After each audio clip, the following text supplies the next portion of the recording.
and press the bell icon. Hello everyone and very good afternoon. So हम जुड़ चुके हैं अपने वोकैब मास्टर के धमाकेदार सेशन के साथ। कल था रक्षाबंधन, आप लोगों ने काफी अच्छे से सेलिब्रेट किया होगा और वोकैबलरी का सेशन तो जरूर देखा होगा, क्योंकि कल मैंने पढ़ाई थी आपको कुछ अलग ही वोकैबलरी, यानी रक्षाबंधन से रिलेटेड वर्ड्स की वोकैबलरी प्लस कॉम्प्रिहेंशन। तो अगर नहीं देखा है तो बाद में इस वीडियो को जाकर के जरूर चेकआउट करिएगा एवरीबडी। ओके, तो आज हम स्टार्ट करेंगे अपना वोकैबलरी का सेशन। लेकिन जैसा कि मैंने अभी इसी वीक में स्टार्टिंग के डेज में मैंने आप लोगों से बोला था कि फ्राइडे सैटरडे मोस्टली हम रिवीजन लेकर के चलेंगे, यानी पूरे आपने वीक में 4-5 डेज जो भी 4 डेज आपने जो वोकैबलरीज पढ़ी हैं उनका हम रिवीजन भी करेंगे, क्योंकि revision is very important as you all know. क्योंकि पढ़ते तो हम चले जाते हैं, अपने आप से तो होना नहीं है। इट वुड बी बेटर कि हम उसको साथ साथ रिवाइज करते चले। तो चलिए स्टार्ट करते हैं with the very first word, that is unmooring. Unmooring का मतलब क्या होता है? As you can see in the image, क्या समझ में आ रहा है? कौन बताएगा? अनमूरिंग, जैसे आप लोग देखते होंगे बड़े बड़े जो शिप्स होते हैं, है ना, उनको पानी में अगर आपको वापस लेकर के जाना है या उनको बांधना है कि अभी आप नहीं कहीं जा रहे हैं, तो क्या करते हैं जो शिप ड्राइवर्स होते हैं वो क्या करते हैं, इस तरीके की रस्सी से उसको बांध देते हैं, है ना, और फिर वो रस्सी खोलते ही वो पानी में चली जाती है। तो अनमूरिंग का मतलब होता है द प्रोसेस ऑफ रिलीजिंग, है ना। क्या प्रोसेस होता है? रिलीजिंग और disconnecting a vessel or boat from its mooring. इस मूरिंग से उसको क्या करना? रिलीज करना। विच आर दी रोप्स, जो रोप्स होती हैं, चेन्स होती हैं, एंकर्स हो सकते हैं, that secure it to a fixed object like a dock or a boy, है ना। जैसे डॉग और बॉय की तरह, जैसे नहीं आप फिक्स्ड ऑब्जेक्ट होता है, उसमें से आप उसको क्या करते हो? रिमूव करते हो, रिलीज कर देते हो, राइट। तो वो होता है अनमूरिंग। अगर इसका हम देखें सिनोनिम, तो डिटैचिंग और रिलीजिंग इसके सिनोनिम हो जाएंगे। मतलब डिटैच मतलब अलग करना, ठीक। अगर एंटोनिम देखें तो यू आर सिक्योरिंग और टाइंग अप। जैसे कि देखो ये बोट ना, ये रोप से क्या है? सिक्योर्ड है, टाइड अप है, ठीक है, ताकि ये मूव ना हो, ठीक। So the unmooring of the ship signal the beginning of its journey. मतलब जब शिप की जब अनमूरिंग होती है, उसको वहां से खोला जाता है, रिलीज किया जाता है, तो ये एक सिग्नल देता है कि भाई अब आपकी जर्नी क्या हो गई है? स्टार्ट हो गई है। Across the open sea as the crew work together to carefully detach it from the harbour safety. मतलब क्योंकि क्रू क्या करता है? बहुत सेफली इसको रिमूव करता है। ऐसा नहीं कि नाव पानी में बहती हुई चली जाए, है ना, या शिप चली जाए। तो अनमूरिंग मतलब क्या होता है? It is a process of releasing और डिटैचिंग, राइट। तो ये समझ में आ गया। चलो नेक्स्ट वर्ड। ये इमेज देख के आपको क्या वर्ड दिमाग में आ रहा है? ये इमेज देख के कौन सा वर्ड आपके माइंड में आ रहा है? अगर हम कहें यहाँ पे कुछ लोग हैं जो एक डेड बॉडी को बरी करने जा रहे हैं, है ना, तो क्रिमेटेड, यानी क्रिमेशन से ही ये वर्ड बना है, क्रिमेटेड, और ये एक वर्ब है। अगर इसका हम मीनिंग देखें, so this is the process of reducing deceased person body to ashes through combustion, typically done in a crematory. Combustion के थ्रू, मतलब अब तो क्या होने लगा है, बरी करते हैं या शमशान घाट में जाकर के उसको जला देते हैं डेड बॉडी को। अब क्रिमेशन प्रोसेस भी होने लगा है कि मशीन के अंदर जाते हैं एंड उसमें वो, यानी कि वो कंबशन होता है। तो ये बेसिकली होता कहाँ है? क्रिमेटरी में। तो उसे ही हम बोलते हैं क्रिमेटेड। यानी आफ्टर हर पासिंग, उसके गुजरने के बाद, हर फैमिली डिसाइडेड, उसकी फैमिली ने क्या डिसाइड किया? To have her body cremated according to her wishes. मतलब उसकी इच्छा अनुसार जहां पर वो चाहते थे उसकी बॉडी को क्या कर दिया जाए? क्रिमेट कर दिया जाए, राइट। तो यहाँ पे क्रिमेटेड वर्ड आई थिंक आप लोगों को अब हमेशा याद रहेगा, कभी भी आप भूलेंगे नहीं, right. Moving further with the next. अरे अभी इसका सिनोनिम तो देख लो, इंसिनरेटेड और बर्न्ड, और अगर एंटोनिम है तो बरीड। बरीड मतलब दफनाना, और जलाना दोनों अपोजिट, यानी अलग अलग हो गए, ठीक है। तो इंसिनरेटेड भी हम क्रिमेशन को बोल सकते हैं, ठीक। चलो नेक्स्ट वर्ड, एनगल्फ। एनगल्फ का मतलब क्या होता है? एनगल्फ का मतलब होता है, जैसे वो तूफान नहीं आता है, विंड का हो या किसी भी चीज हो, जो अपने अंदर ही सराउंड करने लगता है, एनगल्फ कर लेता है, स्वेलो कर लेता है। तो यहाँ पे क्या है? कंप्लीटली सराउंड, कवर और स्वेलो समथिंग, है ना, किसी चीज को कवर करना, स्वेलो कर लेना, ऑफन विद ग्रेट फोर्स और इंटेंसिटी। अब ये जो तूफान होता है ना, ये कैसा तूफान होता है? एकदम राउंड राउंड राउंड, जो अपने अंदर समा लेता है, ठीक है। तो वही आपको कहते हैं एनगल्फ। अगर सेंटेंस देखें तो the waves from the stormy sea were so powerful that they threaten to engulf the small boat. जब बड़ी बड़ी वेव्स होती हैं समुद्र में, वो क्या करती है, बोट तो उनके अंदर ही चली जाती है, तो वो क्या कर देती है, एनगल्फ कर लेती हैं वो वेव्स, किसको, स्मॉल बोट्स को, ठीक है, यानी कि क्या कर लेती है, स्वेलो कर लेती हैं, डेवोर कर लेती हैं। तो एनगल्फ के सिनोनिम आपके हो सकते हैं स्वेलो और डेवोर। अगर इसका एंटोनिम देखें तो दैट इज रिलीज और अनकवर। क्लियर एवरीबॉडी, समझ में आया?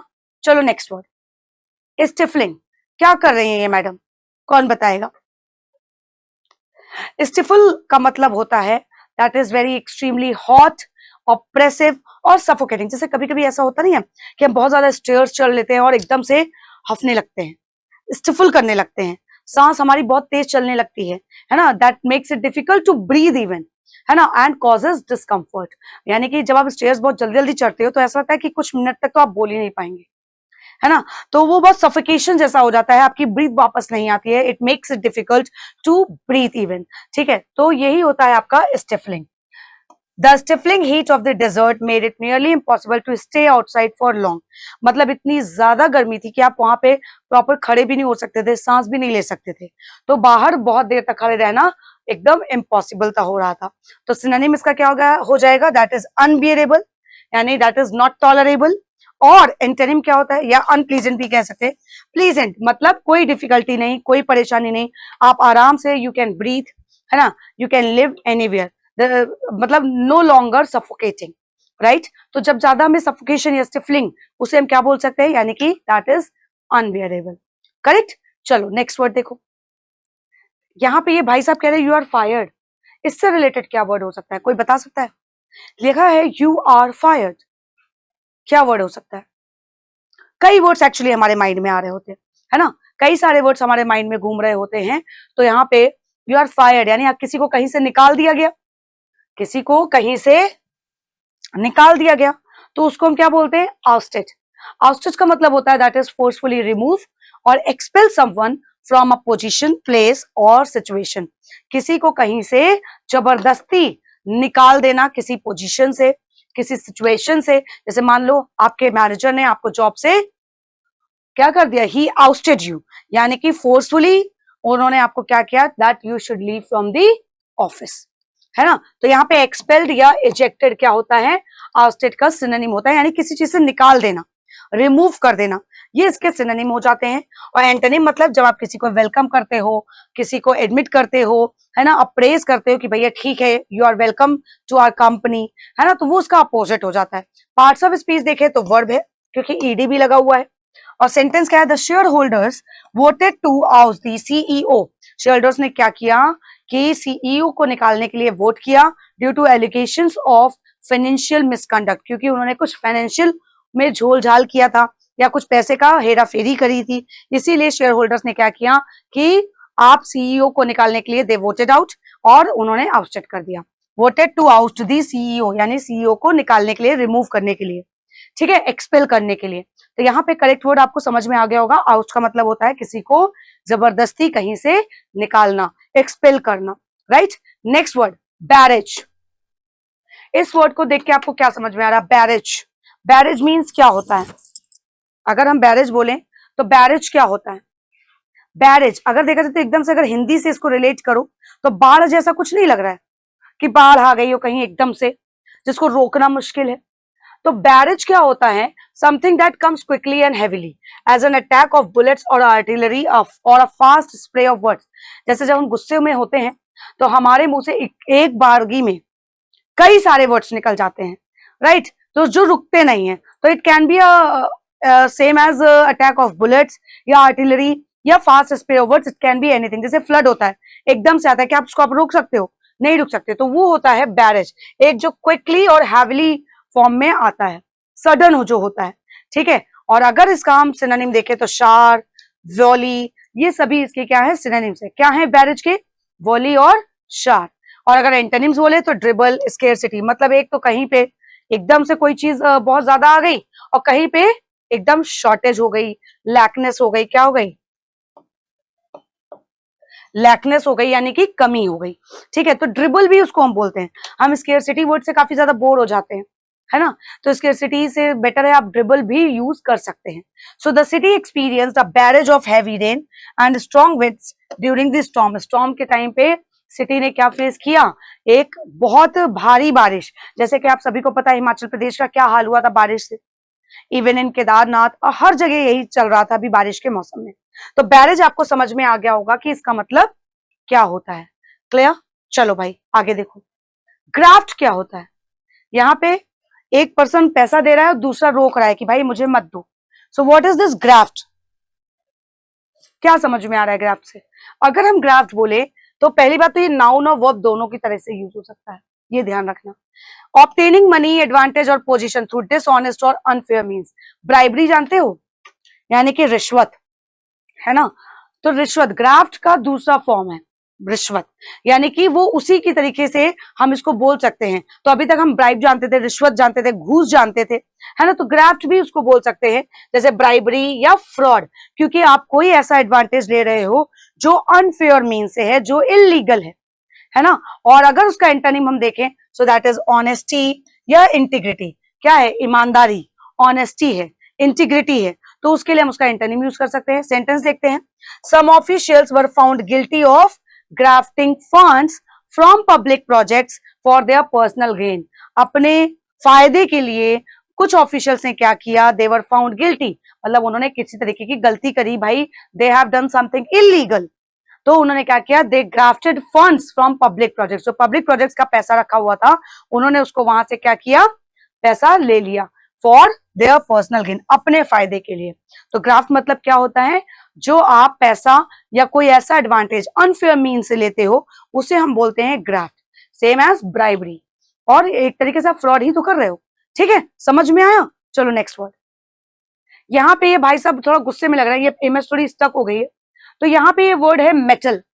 मेटल का मतलब क्या था? देखो केटल तो हमने बहुत लोगों ने सुना है, बट के का हट के एम लग गया और मीनिंग एकदम बदल गया, क्योंकि लेटर भी तो बदल गया है। तो मेटल का मतलब होता है the ability to cope with difficulties, challenges and adversity, that is the strength of character, determination, courage। मतलब आपकी एक ऐसी योग्यता कि आपके सामने कोई भी डिफिकल्टी आए, कोई भी सिचुएशन आए, कोई भी चैलेंज आए, आप बहुत काम होकर के चीजों को कर लेते हो। बहुत आपके अंदर इतना स्टैमिना होता है कि उस चीज को आप डील कर लेते हो, उस सिचुएशन को आप हैंडल कर लेते हो। तो वही एनकरेजमेंट, वही स्टैमिना, वही ग्रेट आपका कहलाता है metal, where you are able to face any difficulty or any challenge, right? तो उसे हम क्या बोलते हैं? मेटल, ग्रेट या स्टैमिना। और टिमिडिटी और वीकनेस यानी कि कमजोरी, यानी you are not strong enough, you are not enough capable to handle all these difficulties or situations, तो वो होता है टिमिड यानी कि वीकनेस। अगर हम इसका पार्ट्स ऑफ स्पीच देखें तो this is noun. In times of crisis, crisis मतलब जो नेचुरल कैलेमिटी या आपदा, किसी भी तरीके की भारी परेशानी हो जाती है, his unwavering metal and leadership qualities shone through। तो जो उसकी एकदम एक बहादुरी भरी अनवेवरिंग मेटल थी और लीडरशिप थी, उसने एक सभी को क्या कर दिया? उसकी क्वालिटीज कहीं ना कहीं चमक कर बाहर आई, शाइन का शोन। ठीक है, तो यहाँ पे क्या हो गया? क्राइसिस के टाइम पे आप अपना बुद्धि का इस्तेमाल करके, अपनी एबिलिटीज का इस्तेमाल करके, अपना आपा न खो करके यू फेस देम। ठीक है, तो यहाँ पे आपका करेक्ट समझ में आ गया मेटल का मतलब, where you are able to cope up with any difficulty, any adversity, right? समझ में आया? चलो नेक्स्ट वर्ड। ये मैडम क्या कर रही हैं? ये बोल रही हैं आई हैव द रिसिप्ट, मतलब जो चीज डिस्क्लोज करनी हो या ना करनी हो, उन्होंने बता दिया भैया मेरे पास रिसिप्ट है, मतलब उनके पास किसी चीज का क्या है? प्रूफ है कि ये चीज हम कर सकते हैं। ठीक है, तो यहाँ पे अगर हम देखें तो मक रेकिंग, है ना। What is this muckraking? Muckraking का मतलब होता है this is a practice of exposing and criticising corruption, dishonestly and societal issues, especially through investigate journalism और अदर फॉर्म्स ऑफ मीडिया। मतलब किसी के छुपे हुए राज को बताना। अक्सर ये करके सिबलिंग्स में होता है कि तुम मेरा काम कर दो, मैं तुम्हारी ये बात नहीं बताऊंगा, है ना। तो अभी कल भाई बहन का क्योंकि त्योहार भी था, कई चीजें ऐसी होती है ना। तो यहाँ पे मक रेकिंग का मतलब होता है व्हेन यू एक्सपोज, कोई भी डिसऑनेस्ट ऐसा कोई काम होता है, कोई इलीगल वर्क होता है, कोई ऐसा करप्शन होता है जिसको आप एक्सपोज करते हो, रिवील कर देते हो।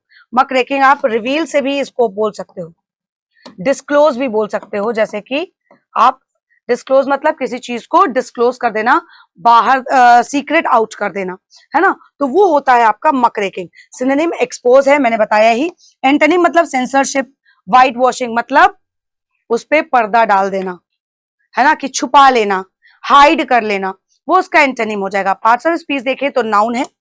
सम critics argue that muckraking journalism can sometimes sensationalize issues for higher readership। कभी कभी क्रिटिक्स क्या है, इस बात पे आर्ग्यू करते हैं, जो muckraking journalism है, जो डिस्क्लोज करते हैं हर एक चीज को, कभी कभी वो इश्यूज को और सेंशलाइज कर देता है फॉर हायर रीडरशिप। तो यहाँ पे अगर आप देखोगे तो ये एकदम करेक्टली इसमें फिट हो रहा है। क्लियर? ठीक है, स्टे ट्यून्ड विद मी, क्योंकि लास्ट में आपका क्विज सेशन भी होगा, रिवीजन के साथ क्विज सेशन जरूर होगा। ठीक है, चलो नेक्स्ट यहाँ पे वर्ड क्या है? ये भाई साहब इतना भारी बैग लेकर के कहीं पे चल रहे हैं, बट इन हील्स ऑल्सो। ये भी देखो, ये तो नोटिस ही नहीं किया, हील्स में चल रहे हैं। तो व्हाट इज दिस वर्ड? क्या ये वर्ड हो सकता है? अगर आप देखोगे तो यहाँ पे हो सकता है योम्प। एक्चुअली योम्प काइंड ऑफ एक आपके एडिटोरियल में मैंने आपको बताया था कि नो योर इंग्लिश, वेगन और योम्प का डिफरेंस उसमें बताया गया था। बेसिकली योम्प का मतलब होता है व्हेन यू मार्च और वॉक एनर्जेटिकली और briskly, specially over a long distance, बहुत लंबे जैसे ट्रैक वगैरह पे जाते हैं ना हैवी बैकपैक के साथ, तो वही होता है योम्प। यानी कि आप भारी बैग के साथ यू आर वॉकिंग, है ना, और यू आर मार्चिंग। तो ट्रैक और मार्च भी इसका क्या हो सकता है? सिनोनिम हो सकता है। लिंगर और सॉन्टर इससे एकदम अलग, मतलब एकदम काम होकर के, रिलैक्स होकर के आप चल रहे हो, कोई दिक्कत परेशानी नहीं है, तो वो होता है आपका लिंगर और सॉन्टर। अगर पार्ट्स ऑफ स्पीच देखें तो दिस इज वर्ब। सेंटेंस क्या है? The hikers decided to yomp to the summit of the mountain to catch the sunrise। सुबह सुबह का उगता हुआ सूरज देखने के लिए हाइकर्स ने क्या किया? माउंटेन तक पहुंचने की कोशिश करी, अपना बैकपैक वगैरह ले करके दे एनर्जेटिकली मूव ऑन, है ना, आगे बढ़ गए। तो यहाँ पे ये योम्प का मीनिंग होता है। क्लियर हो गया सभी को? देखो, रिवीजन करना बहुत ज्यादा जरूरी है, क्योंकि वोकैबुलरी में अगर रिवीजन नहीं है तो ऑब्वियसली वो हमें याद नहीं, क्योंकि रट्टा मारने से कितनी वोकैबुलरीज याद करोगे, कितना रट्टा मारोगे, तो रट्टा इज नॉट इंपॉर्टेंट, राइट? चलो नेक्स्ट वर्ड। अब नेक्स्ट वर्ड क्या, बल्कि अब हम पहुंच चुके हैं अपने क्विज सेशन में। तो क्या आप लोग तैयार है? Just raise your hand in the comment box section so that we can start quiz. फटाफट से एवरीबॉडी रेडी है सभी लोग to test your knowledge? Start करें, चलो पहला क्वेश्चन आपके सामने है और आपका टाइम स्टार्ट होता है अब। You have to tell the synonyms of sparse. Synonym यानी कि सेम मीनिंग बताना है, फटाफट से बताइए everybody. Synonyms of sparse.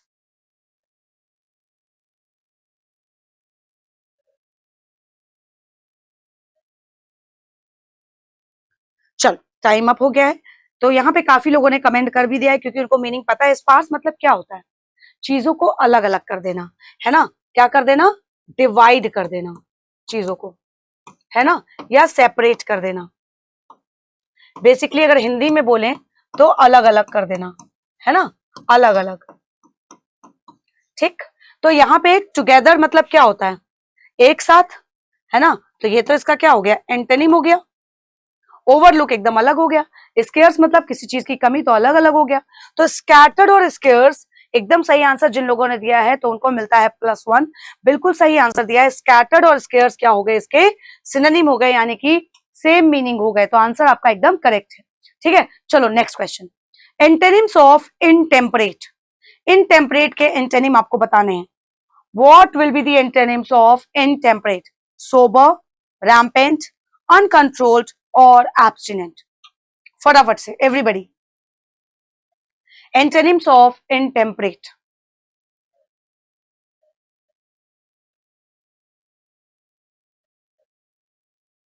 इनटेम्परेट, temperate से अगर आप देखोगे, इसको रिलेट करोगे तो क्या आता है? हैविंग और showing a lack of self control. मतलब आपका अपने ऊपर ही क्या नहीं रहता है? नियंत्रण नहीं है ना। जब आपके अपने अंदर ही नियंत्रण नहीं है तो वो क्या होता है आपका कि आप सेल्फ कंट्रोल नहीं रख पाते, है ना। तो यहां पे अगर देखोगे तो एब्स्टिनेंट, एब्स्टिनेंट मतलब किसी को कंट्रोल करना, है ना, जो कंट्रोलेबल है। सोबर भी उसी को बताता है, क्योंकि अनकंट्रोलेबल तो इसका क्या हो जाएगा? सिनोनिम हो जाएगा। हेंस आपका जो करेक्ट आंसर होगा that would be option number 1 and 4। ठीक है, इसका जो करेक्ट आंसर हो जाएगा वो क्या हो जाएगा? 1 और 4 इसका करेक्ट एकदम आंसर हो जाएगा, जो कि अकॉर्डिंग टू दी, क्योंकि क्वेश्चन में क्या पूछा था, एंटोनिम पूछा था। कई लोग इसका देख करके क्या मार्क कर देते हैं, सिनोनिम मार्क कर देते हैं। तो यहाँ पे सिनोनिम नहीं, आपको इसका बताना था एंटोनिम। क्लियर? चलो नेक्स्ट क्वेश्चन, अब अच्छे से करना। नेक्स्ट है सिनोनिम्स ऑफ वेयर विदल। वेयर विदल, अच्छा ये सारे वर्ड्स आपके आर्टिकल के हैं, ये भी मैं बता दूं, एडिटोरियल द हिंदू का जो आता है उससे रिलेटेड है। बताइए वेयर विदल का सिनोनिम क्या होगा? टाइम स्टार्ट हो चुका है।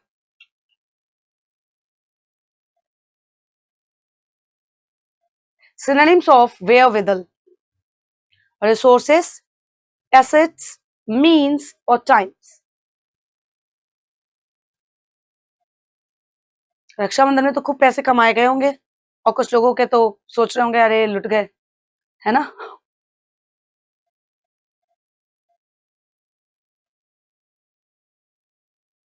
wherewithal, देखो wherewithal का मतलब क्या होता है, द मनी और other means needed for a particular purpose. मतलब जो आपको जरूरत की चीजें हैं, जो जरूरत है जिन चीजों की, उसको हम बोलते हैं wherewithal। तो बेसिकली असेट्स, मीन्स और आपका रिसोर्सेस, ये सभी आपके क्या हैं, सिनोनिम है। टाइम तो एकदम अलग हो गया, टाइम आपकी रिसोर्स नहीं है, आपकी एसेट नहीं है। आपकी जरूरत में टाइम आपका काम नहीं आता, बल्कि टाइम को आपको अपनी जरूरत के हिसाब से यूज करना पड़ेगा, क्योंकि टाइम किसी के लिए नहीं रुकता।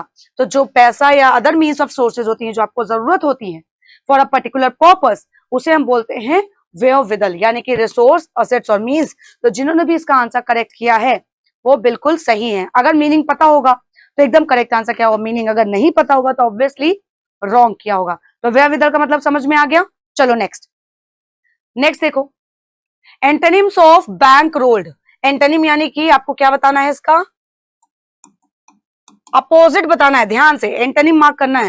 And your time starts now. What will be the antonyms of bankrolled? Defunded, funded, finance और पेमेंट।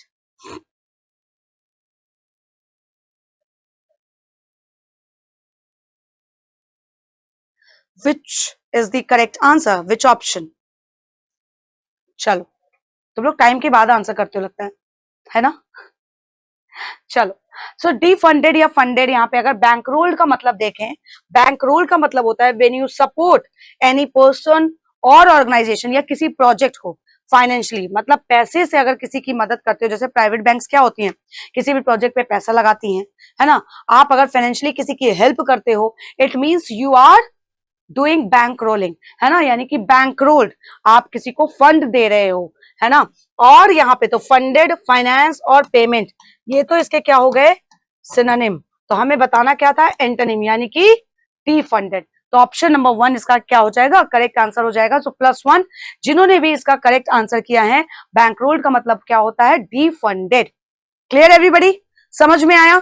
ये वर्ड्स भी आपके काफी ज्यादा इंपॉर्टेंट है। एक बात बता दूं मैं, आप एक दिन में कम से कम 50 to 60 वर्ड्स पढ़ते हैं, क्योंकि हम क्विज में भी क्वेश्चंस करते हैं। भाई 4 ये वर्ड्स हो गए, एक ये 5, और अगर हमने ये 6 ऐसे कर लिए तो 30 वर्ड्स ऐसे ही हो गए। फिर ईडियम और फ्रेजेस कर लेते हैं, है ना? तो ये सभी आपके लिए काफी ज्यादा बेनिफिशियल है, तो इसलिए स्टे ट्यून्ड विद मी। ठीक है, चलो नेक्स्ट, एंटोनिम्स ऑफ बॉच। आपको बॉच का एंटोनिम यानी कि अगेन अपोजिट बताना है। फटाफट से एवरीबॉडी बताए, एवरीबॉडी, बॉच का एंटोनिम क्या होगा?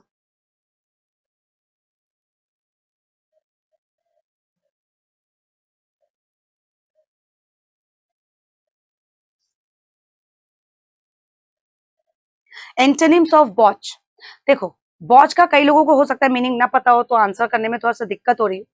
अगर हम कहें कि बॉच का मीनिंग क्या है, तो बॉच मीन्स होता है when you carry out a task badly और केयरलेसली। मतलब कोई भी काम आप कर तो रहे हो, जैसे कोई काम अपने बिना मर्जी के या बेमन से करते हैं, तो वो क्या होता है, केयरलेसली आप उस काम को परफॉर्म कर रहे हो, है ना? आप किसी भी काम को केयरलेसली कर रहे हो और आप उस पर ध्यान नहीं दे रहे हो, वेरी बैडली, बैड मैनर। जैसे मम्मी ने अगर हमसे बोल दिया कि जाओ जाकर के बर्तन धुल दो, अब हमारा मन ही नहीं है, या हमारी मम्मी ने हमसे कह दिया जाकर सब्जी ले आओ, तो भैया ना देखी ना कि सड़ी सब्जी उठा के ले आए। तो you have done that task और you have done that work carelessly, that is why ये हुआ। तो बॉच का भी मतलब वही होता है। और हमें क्योंकि यहाँ पे इसका क्या बताना था, एंटोनिम्स, तो यहाँ पे मिस हैंडल, बॉबल और बंगल इसके क्या हो जाएंगे, सिनोनिम हो जाएंगे। और एक्यूरेट मतलब एकदम एग्जैक्ट, एकदम केयरफुली। तो अगर आप केयरफुली कोई काम करते हो और एक्यूरेट करते हो, जैसे आप एग्जाम्स में आंसर मार्क करते हो तो क्या होते हैं, एक्यूरेसी होनी चाहिए ना, यानी कि एकदम करेक्ट, एग्जैक्ट। तो यहाँ पे इसका करेक्ट आंसर हो जाएगा एक्यूरेट, यानी कि बॉच का एंटोनिम क्योंकि हमें बताना था, तो accurate will be the correct answer. Clear? चलो आगे देखो। वर्चुअसिटी, वर्चुअस जानते हो, वर्चुअसिटी का मतलब क्या होता है, क्योंकि सिनोनिम बताना है तो इसलिए मैंने पूछा उसका मतलब क्या होता है। फटाफट से बताइए, टाइम स्टार्ट हो चुका है। सिनोनिम्स ऑफ वर्चुअसिटी: अनफैमिलियरिटी, एक्सपर्टीज, प्रोफिशिएंसी या मास्टरी। फटाफट से everybody, time is running up guys.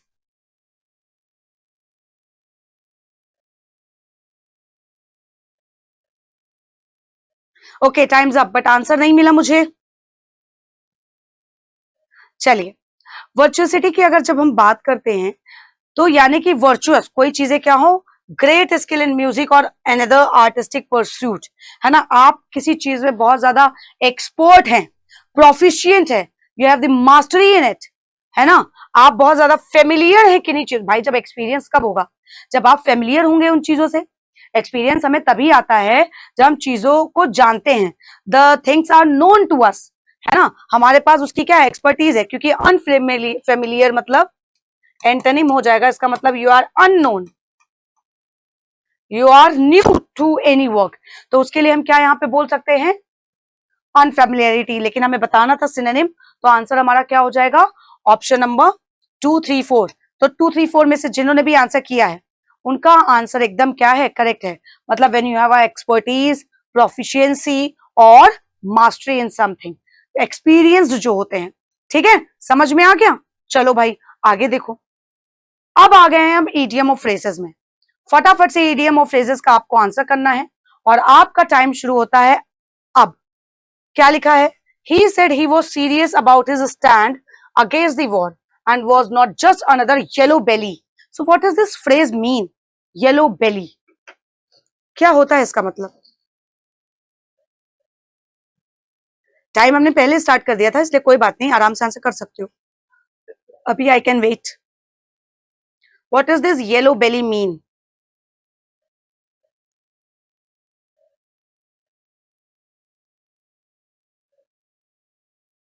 Yellow belly का मतलब क्या होता है, कौन बताएगा? चल देखो क्या होता है, पुश ओवर, वीक, कवर्ड और अनवर्दली। यहाँ पे सेंटेंस से ही समझ में आ रहा है, उसने कहा कि he was serious about his stand against the war, युद्ध के खिलाफ जो उसका स्टैंड है वो उसके बारे में काफी ज्यादा सीरियस है। And was not just another yellow belly, और ये कोई दूसरी चीज नहीं है, मतलब ये कवर्ड मतलब ये कायरता, कवर्ड मतलब कायर या कायरता, कवर्डली अगर होता तो कायर हो जाता, है ना। कवर्डली क्या होता है, एक एडजेक्टिव है, और कवर्ड का जो पार्ट्स ऑफ स्पीच है दिस इज नाउन। तो वॉज नॉट, ये कायरता नहीं है, मैंने जो अपना डिसीजन लिया है against the war that is serious. तो येलो बेली का मतलब होता है कवर्ड। आई थिंक आपको ये समझ में आ गया। कवर्ड, पुश ओवर तो अलग ही चीज हो गई, वीक मतलब कमजोर, अनवर्दी इससे अलग ही हो गया एकदम, और नन ऑफ द अबव का कोई सेंस ही नहीं है। तो हमारा आंसर यहाँ पे एकदम करेक्ट हो गया, option number C, according to the sentence और according to the phrase. Yellow belly का मतलब होता है कवर्ड, तो अब ये फ्रेज आप नहीं भूलिएगा। चलो नेक्स्ट हम देखते हैं, यहां पे क्या पूछा गया है आपसे। Indian applicants for the coveted H-1B work permit visas could fall and increased scrutiny by the US government and changing business models. यहां पे एक वर्ड यूज हुआ है स्क्रूटनी, इसका क्या मतलब है? टाइम स्टार्ट हो चुका है, बताइए, टाइम स्टार्ट हो चुका है, जल्दी से बताइए एवरीबॉडी, फास्ट।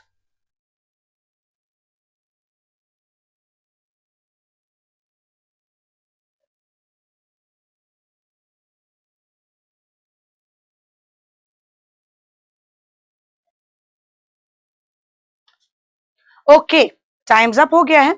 देखो यहाँ पे क्या लिखा है, इंडियन एप्लीकेशंस जो हैं वो हैं for the coveted, for the coveted मतलब व्हेन यू वांट समथिंग, है ना, किसी चीज की जरूरत होती है। तो H-1B वर्क परमिट वीजा की जरूरत थी, that could fall एमिड increase scrutiny, scrutiny मतलब किसी चीज को दोबारा से निरीक्षण किया जाए, है ना। जैसे हमारे एग्जाम हाई स्कूल में मार्क्स कम आते थे तो हम क्या करते थे, स्क्रूटनी करवा लेते थे ना, क्या करा लेते थे, स्क्रूटनी करवा लेते थे। तो by the US government and changing business models, तो स्क्रूटनी का मतलब हो गया इंस्पेक्शन और प्रॉब, प्रॉब वैसे हम कहते हैं कंट्रोल एक तरीके से, है ना। तो उसके लिए भी आप इसको यूज कर सकते हैं। तो ए और बी यहाँ पे दोनों ही करेक्ट आंसर हो जाएंगे अकॉर्डिंग टू दी सेंटेंस। ठीक है, तो क्या जो इंक्रीज इंस्पेक्शन बढ़ गया है, उसका निरीक्षण यानी कि उसके बारे में जांच पड़ताल ज्यादा होने लगी, तो उसके लिए हम यहाँ पे यूज कर सकते हैं क्या, इंस्पेक्शन, राइट। चलो नेक्स्ट देखो, Urjit Patel's speech on PNB fraud made it clear that he is no yes man for Delhi. जो अर्जित पटेल की स्पीच थी किसके लिए, जो उन्होंने पीएनबी का फ्रॉड किया था, इस बात ने साबित कर दिया, made it clear that he is no yes man for Delhi, और दिल्ली के लिए यस मैन नहीं रहे। So what is this no yes man according to the sentence, meaning guess करिए कि यस मैन ये जो फ्रेज है इसका क्या मतलब होगा, फटाफट से, yes man.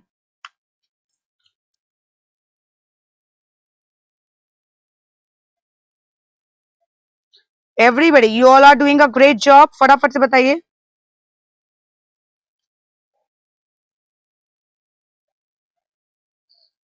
Okay, I didn't get the answer yet, थोड़ा सा सोचना पड़ रहा है ना। इडियम और फ्रेजेस ये सारे मैं आप लोगों के लिए नए लेकर के आती हूँ, क्योंकि हर दिन कुछ ना कुछ नया सीखने से आप ये फ्रेजेस ना अपनी डेली लाइफ में भी यूज कर सकते हैं, और काफी ज्यादा बेनिफिशियल भी होते हैं ये, है ना।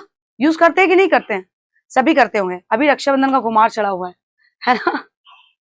तो यहाँ पे क्या होगा, क्या लिखा है कि अर्जित पटेल जो है उन्होंने अपनी स्पीच में, उनकी स्पीच में बताया गया जो पीएनबी का फ्रॉड है, that made it clear that he is no yes man for new Delhi.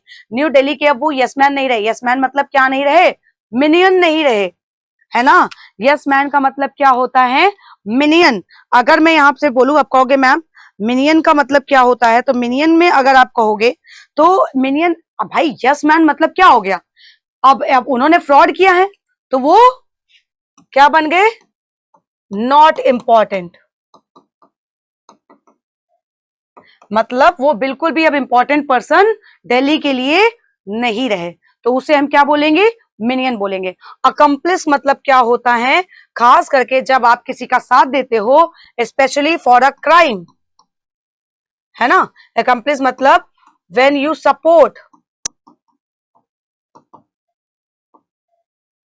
Someone in crime, उसका साथ देना तो होता है कंप्लिस, है ना। और अगर ऑथोरिटेटिव देखें तो ऑथोरिटेटिव आपका अथॉरिटी से रिलेटेड होता है। अग्रेसिव मतलब जहां पे आपको बहुत ज्यादा गुस्सा आता है ना, बहुत ज्यादा अग्रेशन हो जाता है, आप बहुत जल्दी गुस्सा हो जाते हैं, आप किसी भी बात पर रिएक्ट कर देते हैं, सो दैट इज एग्रेसिव।